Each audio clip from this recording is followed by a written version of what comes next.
Hi guys, welcome to Boba and Josh channel. Thank you all for your love. Thank you for subscriptions. Thank you for sharing our channel. Thank you for liking. We really appreciate it. Today I'll be speaking about something really dear to my heart, the country Ukraine. On our previous video, I'd said I lived in Ukraine for 10 years. And with the current situation that is going on in the country about the Russia invading Ukraine, I've been receiving lots of calls, concerns, and lots of people wanting to know what happened, what's going on, and how it started. I would be explaining based on what I know and based on all the information that I've gathered. Unfortunately, I witnessed the first issue that happened in 2014. In 2014, I was living in Lugansk. Lugansk and Donetsk were attacked in 2014 by the pro-Russian separatists.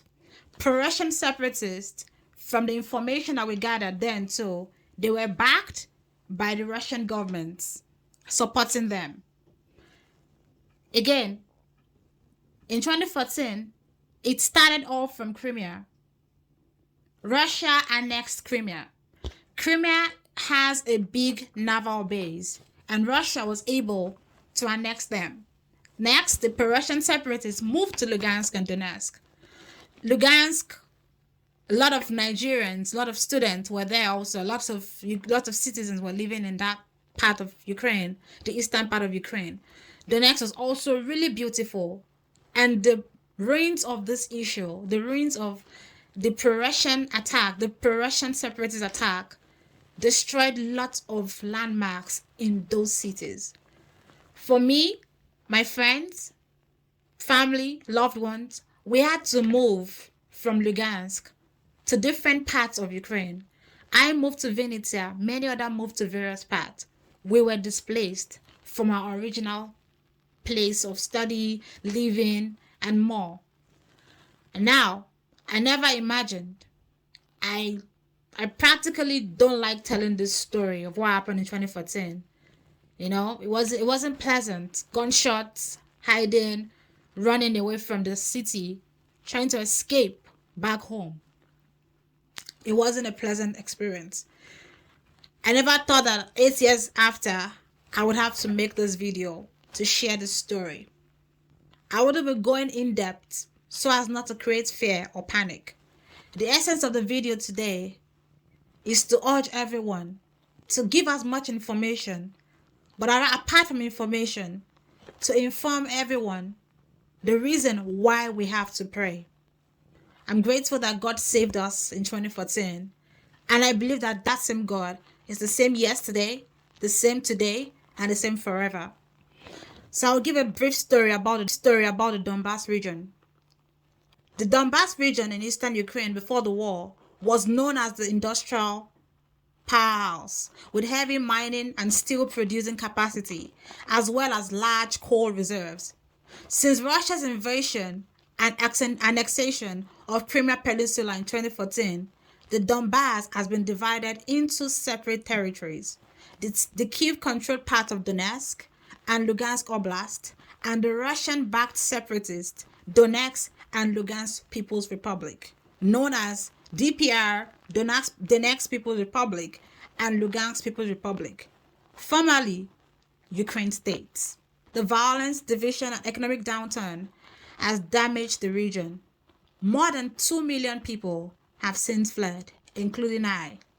The crisis escalated, and the pro-Russian separatists in Donetsk and Lugansk held a referendum to declare independence from Ukraine. Kyiv and the West have accused Russia of supporting the rebels, the troops with weapons, but Russia says that the fighters were volunteers. The clashes between the separatists and the Kyiv-backed forces have continued. Kyiv is a city in Ukraine. That's Ukraine's capital. Let's move forward. All of that happened in 2014, up until this time. The situation started getting out of control in early 2021. In January last year, Ukrainian President Vladimir Zelensky urged US President Joe Biden to let Ukraine join NATO. We all know what NATO is, but for the benefit of those who don't know what NATO is, the NATO means North Atlantic Treaty Organization. One thing about this NATO formation I'd like to point out, NATO was born as an alliance against World War II in 1949, an alliance against Soviet Union. In 1990, the Russians met with the United States diplomat regarding this NATO's formation, and the United States diplomats promised not 1 inch eastward of NATO's expansion. This was a promise to Russia. But again, this promise was never written down. So, the United States said it was not a formal agreement. I'm trying to explain why Russia feels betrayed. Russian sense of betrayal comes from the feeling that they were tricked after the fall of Soviet Union. Russia told NATO not to push NATO to Russian borders, or it would risk the flames of war bursting out across the whole of Europe. And as we can see from what Ukraine is currently experiencing, how they feel about Ukraine requesting to join NATO. Of course, NATO is powerful. This move by the Ukrainian government made Russia to be angry. Russia started sending troops near Ukraine's border for training exercises in spring last year and increased to the Ukrainian border during autumn. By December, the United States started hyping up the deployment of the Russian troops, and President Biden warned of several sanctions if Russia invaded Ukraine, which made sense. Why are Russian troops around the Ukraine border? Russia demanded that the West give a legal binding guarantee that NATO will not hold any military activity in Europe and Ukraine. What I'm trying to say is Russia was insisting that they want a guarantee that NATO, like Ukraine, will not join NATO. Right?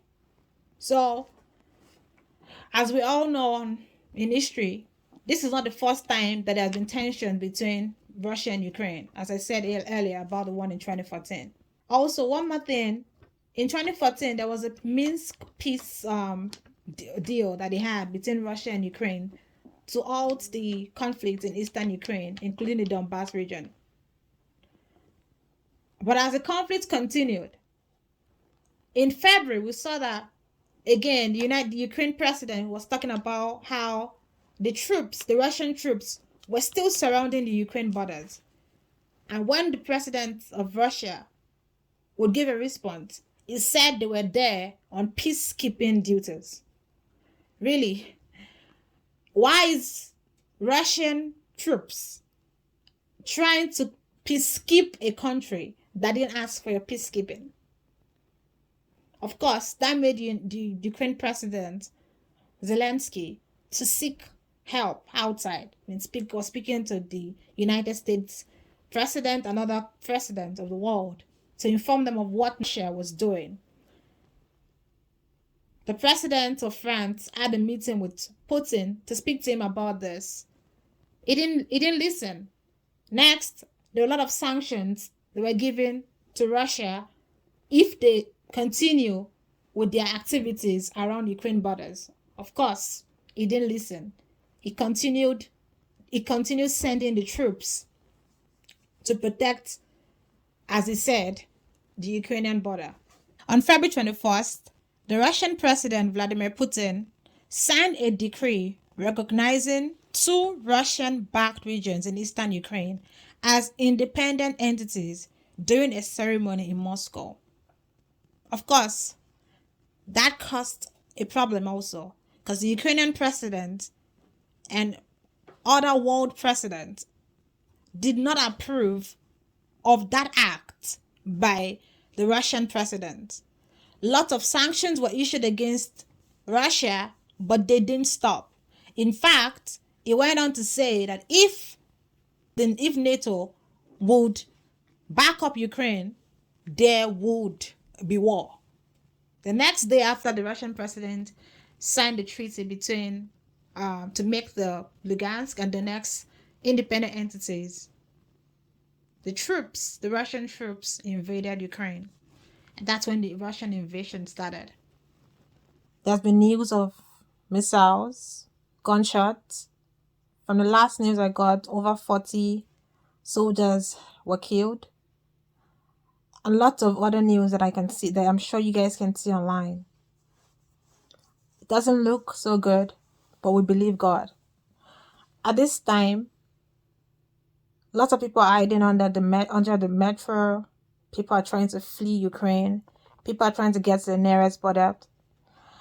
At this time, please don't move alone. Get as much information that you can. I would say I would put some links, or I would share some pictures of the things that you can do, or things that you can do to help people that are there for now also. Thank you all so much for watching this video. Please, importantly, let's together in one voice pray for Ukraine. Pray that the Lord will restore peace to the land. Let's pray that God will turn the hearts of every man, every woman making decisions about this situation. That let every decision that they will make, let it favor the citizens of the countries. That every decision they will make, let it bring peace. That Lord should restore the peace in the land. That Lord should let this issue, let it turn around to give God the glory. Because we are his children, and it says if we call unto him in the day of trouble, he would answer us. Now, our fellow brothers and sisters in Ukraine, this is their day of trouble, and they are counting on us to pray for them. Please pray for Ukraine. Please pray. And I know that God will answer, because God never fails. Thank you all so much for watching the video today. If you have any question, please leave a comment below, and I'll be sure to answer all the questions. If I have any other updates, I would be sure to share it on this